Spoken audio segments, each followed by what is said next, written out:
नमस्कार, FM news देख रहे हैं आप। आपके साथ मैं हूं हर्ष त्यागी। 5 राज्यों के विधानसभा चुनाव के परिणाम धीरे धीरे आने शुरू हो गए हैं और अगर रुझानों की बात करें तो बीजेपी उत्तर प्रदेश में 265 सीटों के साथ सबसे आगे है। समाजवादी पार्टी 135 सीटों के साथ दूसरे नंबर पर है। उत्तराखंड में बीजेपी शानदार बढ़त के साथ रुझानों में सरकार बनाती नजर आ रही है। गोवा में भी बीजेपी सबसे बड़ी पार्टी बनकर उभर रही है। पंजाब की बात करें तो पंजाब में केजरीवाल की झाड़ू का जादू चला है। और इसी पर बातचीत के लिए हमारे साथ बीजेपी नेता डॉक्टर धर्मेंद्र सिंह हमारे साथ जुड़ गए हैं। बहुत बहुत स्वागत आपका एफएम न्यूज में धर्मेंद्र जी, और बहुत बहुत बधाई और शुभकामनाएं भी आपको। पहली प्रतिक्रिया चाहूंगा, जिस तरह के परिणाम सामने आ रहे हैं, जिस तरह के रुझान देखने को मिल रहे हैं। भारतीय जनता पार्टी ने जब 2017 में उत्तर प्रदेश में सरकार बनाई थी तो भारतीय जनता पार्टी ने जो जनता से वायदे किए थे 5 वर्षों में योगी आदित्यनाथ जी के नेतृत्व में जहां विकास का काम पूरा हुआ है, वही कानून का राज स्थापित करने का काम योगी जी के नेतृत्व में हुआ है। और 7 वर्षों में मोदी जी के नेतृत्व में जहां बहुत सारे ऐसे काम जो वर्षों से 700 वर्षों से रुकते हुए से पूरे हुए हैं, वही दुनिया के अंदर भारत के मस्तक को ऊंचा करने का काम नरेंद्र भाई मोदी जी के नेतृत्व में हुआ है। और इसलिए हम लोगों की जो पहले से अपेक्षा थी 2022 के चुनाव में, 2017 के चुनाव में जो परिणाम आए थे, हमने जो जनता से कहा था वो पूरा किया था। और इसलिए मोदी जी और योगी जी के ऊपर आम जनता का जो विश्वास था, उसके आधार पर आज पूरे उत्तर प्रदेश में प्रचंड बहुमत के साथ भारतीय जनता पार्टी का परचम लहरा रहा है। आम जनता सड़कों पर उतर करके ये चुनाव केवल भारतीय जनता पार्टी, मोदी जी और योगी जी नहीं, बल्कि यहाँ का चुनाव उत्तर प्रदेश की आम जनता ने चुनाव लड़ा। धर्मेंद्र जी, अगर इस पूरे चुनाव की बात करें, तमाम पहलू हमने देखे, तमाम तरह के मोड़ हमने देखे। जब स्वामी प्रसाद मौर्य 5 साल सत्ता में आपके साथ रहे, चुनाव से ठीक पहले वो चले गए। ओम प्रकाश राजभर आपके साथ गठबंधन में थे, वो बीच में गठबंधन तोड़कर चले गए। तमाम तरह की उठापटक हमने देखी। अब स्वामी प्रसाद मौर्य खुद बैकफुट पर चले गए हैं। ओम प्रकाश राजभर की स्थिति अभी क्लियर नहीं है। क्या एक संदेश दिएगी अब बीजेपी इन लोगों को? देखिए, लोकतंत्र में सबसे बड़ा जो आशीर्वाद होता है वो जनता का होता है। इसलिए जनता को जनार्दन कहा गया। और इसलिए 5 वर्षों में मोदी जी के नेतृत्व में, योगी जी के नेतृत्व में जो सरकार चली, उसमें दारा सिंह चौहान हो या स्वामी प्रसाद मौर्य जैसे लोग हैं, ये मंत्री रहते हुए इन लोगों को लूट की छूट नहीं मिली योगी सरकार में। और इसलिए ये लोग सत्ता को छोड़ करके बाहर गए, और सत्ता को छोड़ करके जब बाहर गए तो ऐसे दादियों को जनता ने जवाब दिया। अगर अब बात करें, जब दूसरे चरण में आप लोग आएंगे, यानी कि दूसरा जब आपका ये कार्यकाल चलेगा, क्या कुछ प्राथमिकताएं रहेंगी? बुलडोजर इस बार भी खूब चलने वाला है। देखिए, हमारे मुख्यमंत्री योगी आदित्यनाथ जी ने चुनावी सभाओं में हर जगह कहा है कि जहां बुलडोजर एक्सप्रेस वे बनाने का काम करेगा, सड़कों को बनाने का काम करेगा, विकास का काम करेगा, वहीं माफिया और ऐसे गुंडे और माफियाओं के अवैध अकूत संपत्तियों पर बुलडोजर चलाने का काम भी चलेगा। दोनों तेज गति से विकास का पहिया भी तेजी से चलेगा और अवैध और अकूत संपत्तियों पर गुंडे और माफियाओं के ऊपर बुलडोजर चलने का भी काम। चलिए, बहुत बहुत शुक्रिया आपका तमाम जानकारी के लिए और बहुत बहुत बधाई आपको। बहुत बहुत धन्यवाद।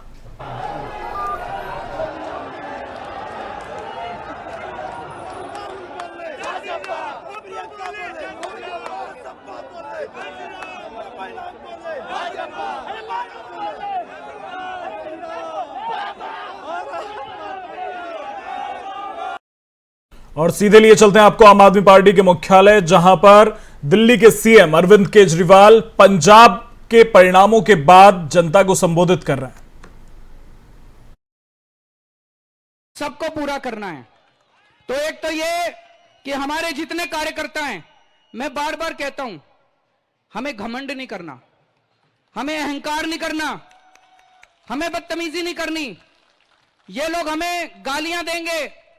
इन्होंने चुनाव में मेरे को कितनी गालियां दी, केजरीवाल के कपड़े खराब हैं, केजरीवाल काला है, केजरीवाल अंग्रेज है, केजरीवाल पता नहीं क्या क्या है, आतंकवादी है। हमें इन गाली का जवाब गाली से नहीं देना। हमें इस देश की राजनीति बदलनी है। कोई आपको गाली दे तो बोलो जी गाली आपकी, आपको मुबारक, मैंने स्वीकार ही नहीं की आपकी गाली। हमें प्यार और मोहब्बत की राजनीति लेके आनी है। हमें सेवा की राजनीति करनी है। कहीं कोई बीमार दिखे, कहीं कोई मुसीबत में दिखे, उसकी मदद करो। हमें सेवा की राजनीति करनी है। मैं अभी हनुमान जी के मंदिर से आ रहा हूं, उनका आशीर्वाद लेने के लिए गया था। उनका आशीर्वाद लिया और मुझे पूरी उम्मीद है कि आने वाला समय भारत का समय है और भारत दुनिया का नंबर 1 देश बनने से अब कोई नहीं रोक सकता। दोस्तों, भारत माता की इनकलाब, इनकलाब।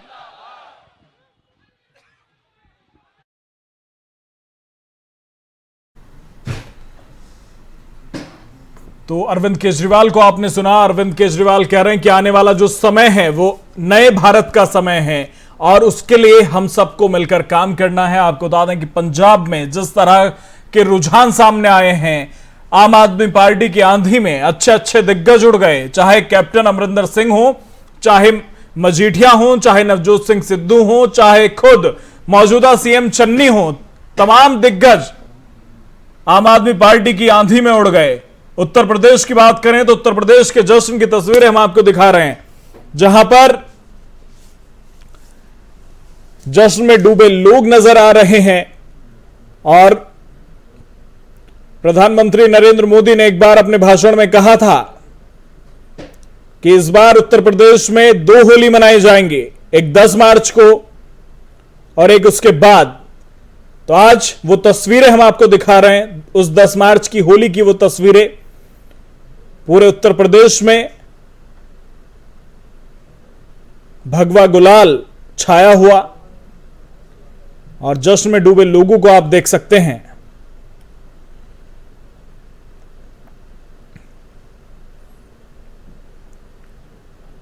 अगर इन परिणामों पर नजर डालें तो बीजेपी की जीत के कई बड़े कारण, चाहे उसमें बसपा का अघोषित साथ कहा जाए, क्योंकि कई विशेषज्ञों ने माना कि बसपा जिस तरह से बैकफुट पर आकर लड़ रही थी, वो सपोर्ट कर रही थी। बसपा ने 122 सीटों पर ऐसे उम्मीदवार खड़े किए थे जो सपा के उम्मीदवार की ही जाति के थे। इनमें 91 मुस्लिम बाहुल्य थे, 15 यादव सीटें थीं।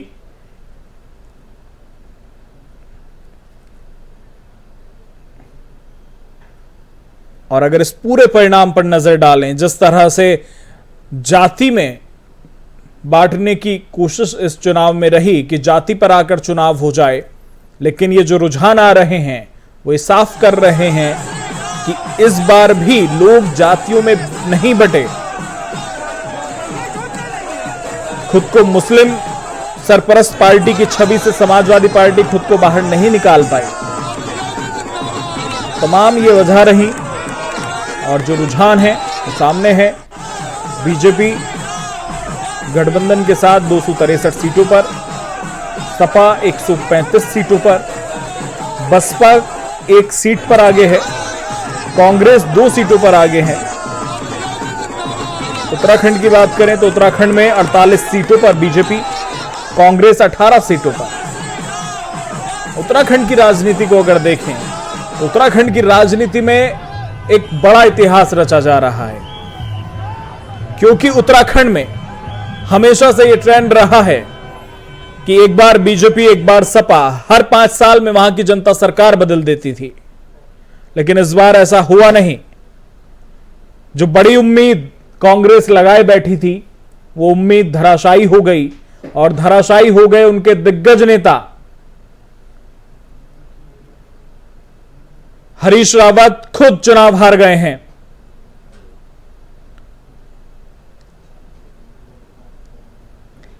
लेकिन अगर देखा जाए तो वहां पर पीएम मोदी का जो जादू है वो अभी भी बरकरार है, क्योंकि खुद उत्तराखंड के मुख्यमंत्री पुष्कर सिंह धामी चुनाव हार चुके हैं।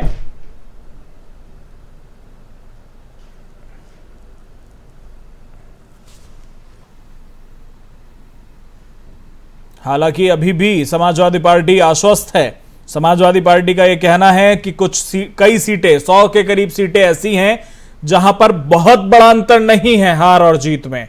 तो अपने कार्यकर्ताओं से अखिलेश यादव ने अपील की है कि अलर्ट रहें और कुछ भी हो सकता है, और अभी भी उम्मीद अखिलेश यादव जता रहे हैं।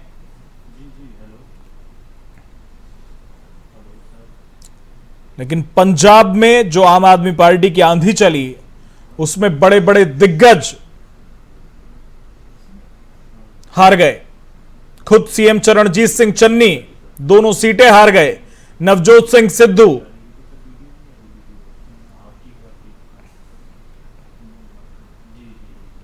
कैप्टन अमरिंदर सिंह, ये तमाम बड़ी हस्तियां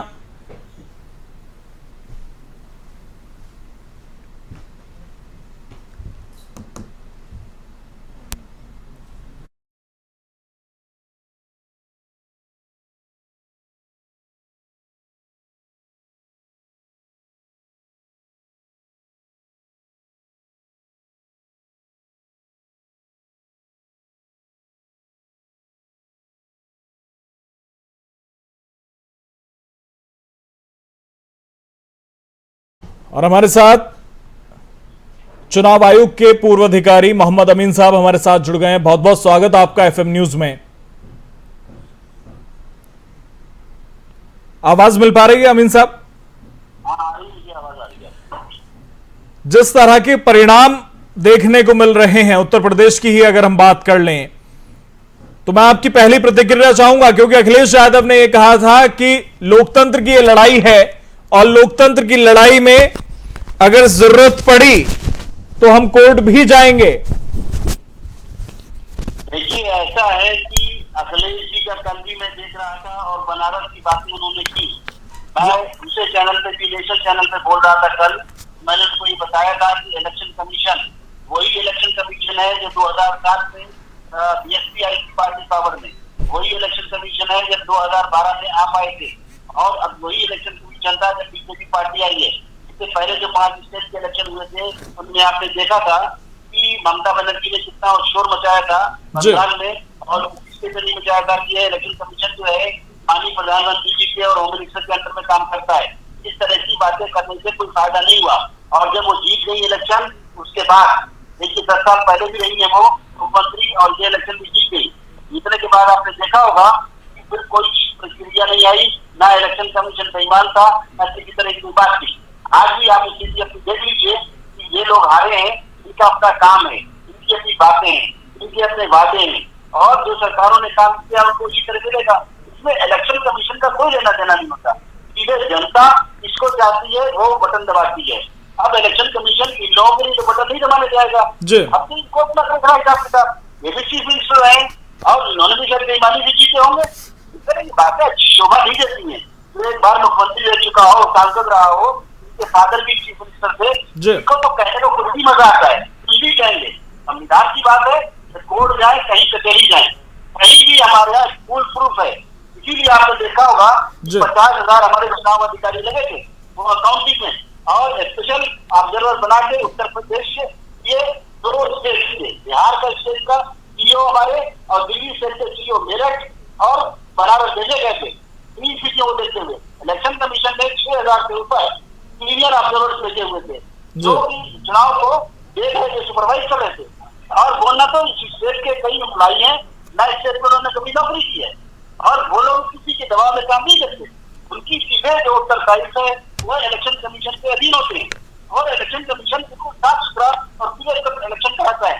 अब ये हारे जीते, इसकी कोई जिम्मेदारी इलेक्शन कमीशन की नहीं है, ये इनकी अपनी जिम्मेदारी है, इनकी अपनी परफॉर्मेंस है। इन्होंने क्या काम किया, जनता कितना मानती है, किसको मानती है, इसमें हमको लपेटने की जरूरत है जो इलेक्शन कमीशन को बार बार लाया जाता है बीच में। अमीन साहब, हमेशा ईवीएम को लेकर सवाल खड़े होते हैं कि ईवीएम में हेरफेर कर दी गई, ईवीएम में को हैक कर लिया गया, बटन कुछ दबा रहे हैं और वोट कहीं जा रहा है। लेकिन कई बार देखा गया कि वो सब फेक भी होता है। तो क्या वाकई में कुछ जगह पर खामियां पाई जाती हैं? क्या ईवीएम में कभी कभी खामियां हो सकती हैं? इलेक्शन कमीशन ने इनको बुलाया था जब इन्होंने हैक की थी, तो हैकाथन किया था।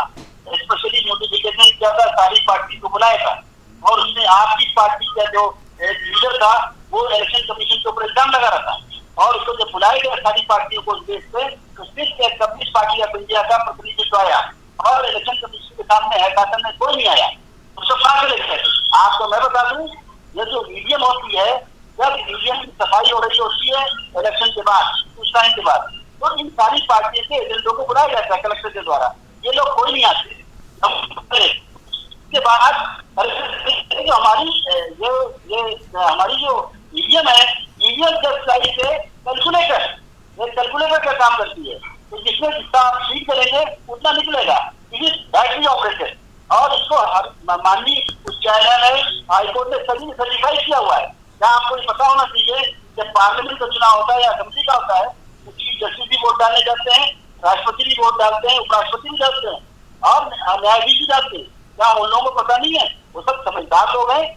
ये तो बिना पढ़े लिखे लोग या अपनी चीज बिजाने के लिए इस तरह की बातें करते हैं और चुनाव आयोग से आरोप लगाते हैं। ये ईवीएम का बात है। और जो ईवीएम ईवीसी को बताया गया बनारस में, वो ईवीएम जो थी वो हमारे ट्रेनिंग के लिए जा रही थी, क्या ट्रांसपोर्टेशन नहीं करने देंगे लोग? और फिर एक चीज और बता दूं, जब ईवीएम के लाई जाती है चुनाव के लिए, उस वक्त इसके सारे पार्टी के एजेंट होते हैं, उन पर सबके सिग्नेचर होते हैं, उनके बाद सभी ट्रायल होता है और ट्रायल के बाद सब सर्टिफाई हो जाते हैं, सब भी मशीनें ऑपरेट होती हैं और उनमें वोट डाली जाती है और वोट डालने के बाद मशीनें सील होती हैं, सील होने के बाद 3 सिग्नेचर होती है और ये सारी जो मशीनें हैं वो सीधे स्ट्रांग रूम में ले जाई जाती है।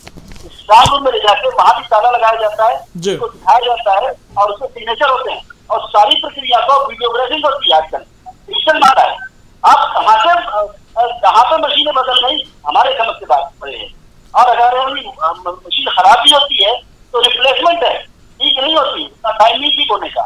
ये लोग हमेशा इलेक्शन कमीशन और ईवीएम, अरे हार गए तो आप इलेक्शन उससे क्यों कहते हैं? जैसे क्रिकेटर है, रन आउट हो जाए या बोल्ड हो जाए तो कहेगा बैट खराब है या विकेट खराब है जी। बॉलर की देखिए बॉल है, आप खेल नहीं पाए।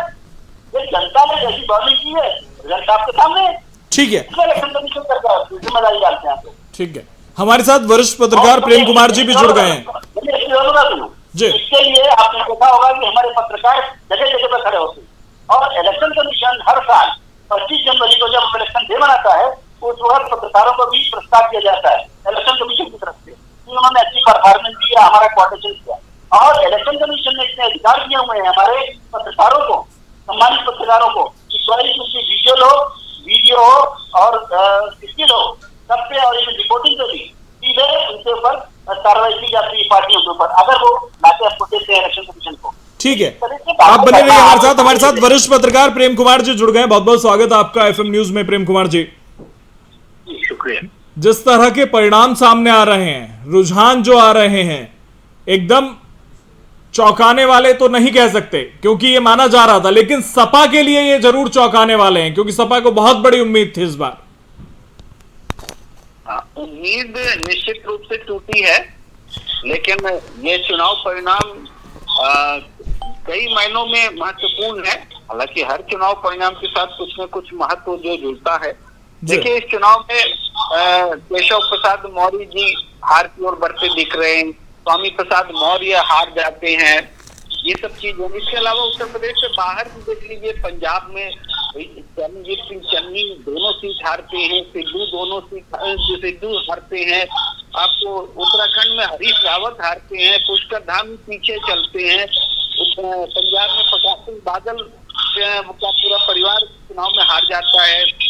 यानी एक संकेत है, जनता ने एक संकेत दिया है।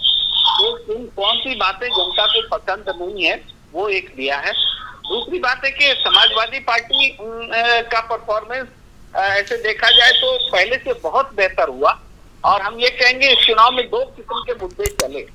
एक तो हम मानेंगे चूंकि भाजपा सरकार जीत हुई है तो शासन प्रशासन का मुद्दा चला और दूसरा विपक्ष ने जो मुद्दे खड़े किए वो भी चला, चाहे वो बेरोजगारी का मुद्दा हो, चाहे वो बेसहारा पशुओं का मुद्दा हो, वो भी चला। यही वजह है कि समाजवादी पार्टी की स्ट्रेंथ इतनी ज्यादा आ पाई। तो हम ये कहेंगे कि एक मजबूत विपक्ष जो है उत्तर प्रदेश में खड़ा हुआ वो इस चुनाव की सबसे बड़ी अहमियत है। और इस चुनाव में हम ये देखें ऐसा क्यों हुआ, अगर एनालाइज किया जाए तो आप देखेंगे कि समाजवादी पार्टी का जो वोट प्रतिशत है वो लगभग 22% से बढ़ करके गठबंधन में वो हो जाता है 35%। और बीजेपी का जो वोट प्रतिशत है वो भी लगभग 3% बढ़ जाता है, तो 42+ हो जाता है।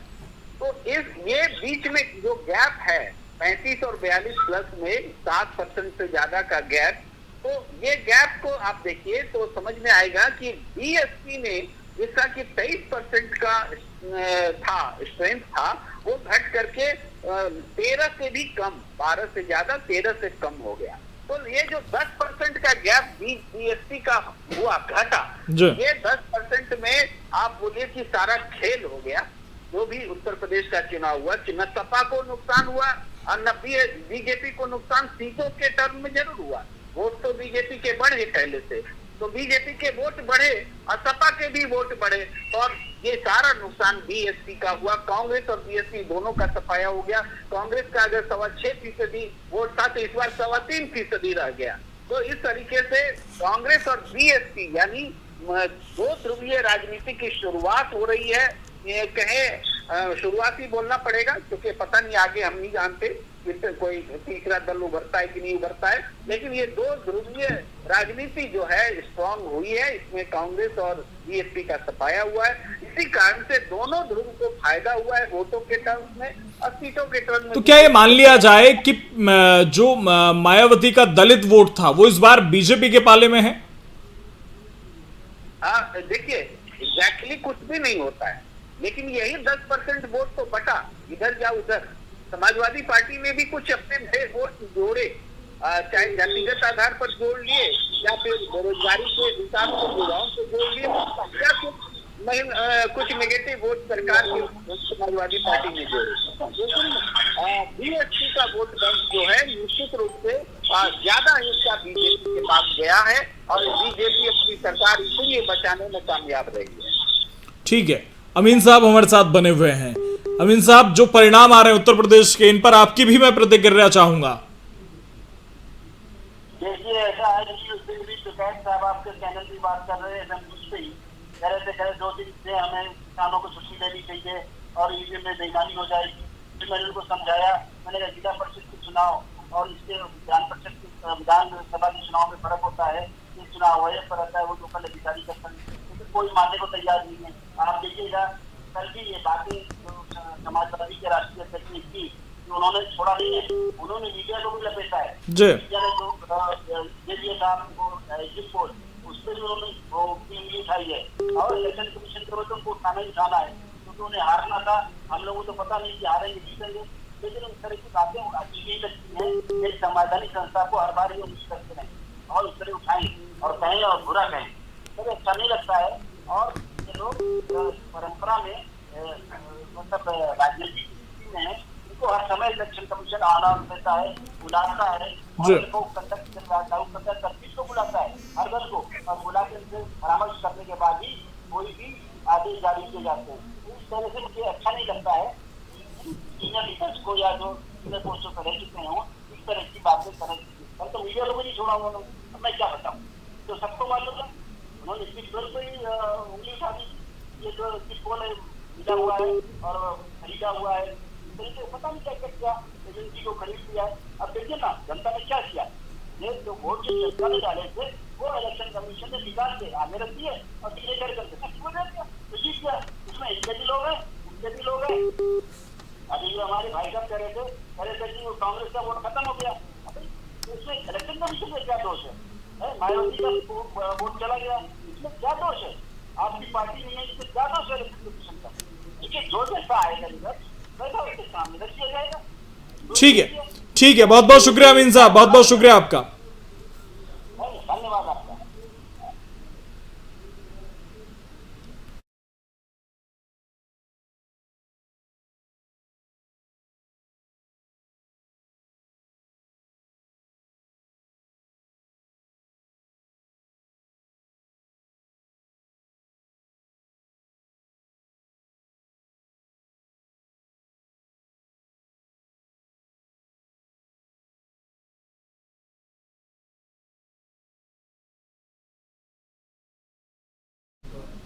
और हमारे साथ वरिष्ठ पत्रकार अजय जी हमारे साथ लगातार बने हुए हैं।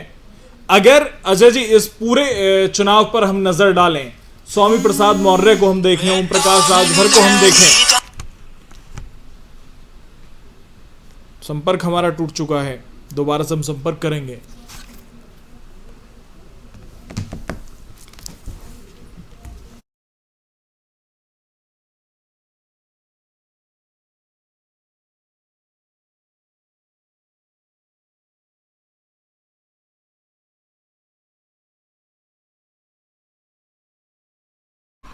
तो रुझानों की बात करें तो रुझानों में उत्तर प्रदेश में बीजेपी 266 और उत्तराखंड में 48 और पंजाब में आम आदमी पार्टी सबसे आगे है। और बिल्कुल ताजी अपडेट हम आपको दे रहे हैं और अपडेट के लिए आप हमारे साथ बने रहिए। वक्त हो चला एक छोटे से ब्रेक का, जल्द लौट रहे हैं।